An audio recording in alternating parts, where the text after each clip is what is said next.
Hi everyone, welcome back to StyleNovice. Today I'm showing you how I transformed an existing calico curtain into the pink ombre curtain you see here for our baby's room. It's more of a vlog style, here's what I did, rather than a DIY tutorial. So as I mentioned, we had a plain existing curtain that fitted this space, so altogether this project cost me a $6 packet of dye and a few hours of my time. The curtain needed shortening, so I marked the length I wanted so the curtain didn't drape over the radiator below. I laid the curtain out on a flat surface which never fails to attract the cat, and because this curtain had been used before, the strings at the sides needed loosening in order to flatten the fabric right out, and I removed the plastic hooks.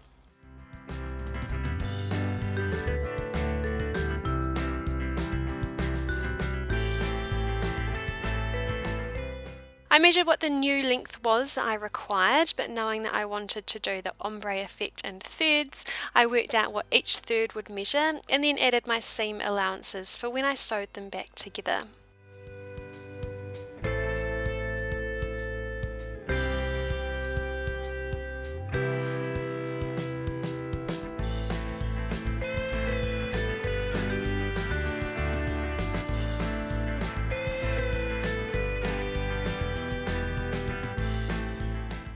I used a simple craft fabric dye in the colour fuchsia.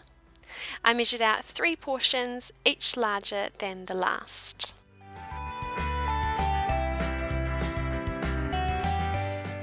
In 3 buckets I added equal amounts of salt, which helps when dyeing cotton, and equal amounts of warm water.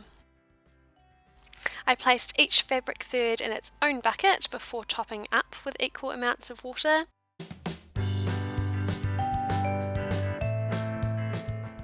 And used equal amounts to dilute the dye powder before adding to each bucket.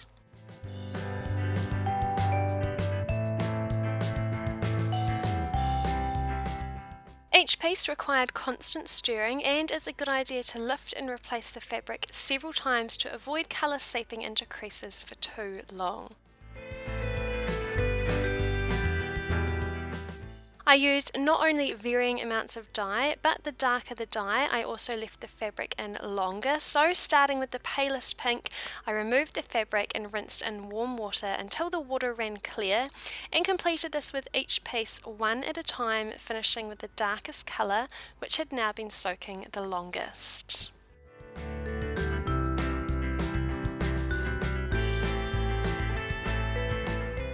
Then it's into the washing machine with a little detergent and then into the dryer to dry. I ironed each piece, ironed a seam, sewed the 3 pieces together, and then went back and sewed a French seam so the curtain also looks tidy from the outside of the window. Although I did measure at the beginning of this video what my seam allowances should have been, when ironing them I just kind of eyeballed it and perhaps folded over more than necessary, so it did end up a tad short for the windowsill. So using some matching fabric to the cot skirt I've previously made, I added a pleated bottom line. I love how the curtain turned out, and because of the stiff texture of the fabric and the way it was scrunched within the buckets, from a distance the dye has taken on a real suede kind of effect on the calico, which I really like. So that's it, that's how I did it. It looks great in the baby's room. To check out more baby room updates, check out my channel page, and I'll see you next video.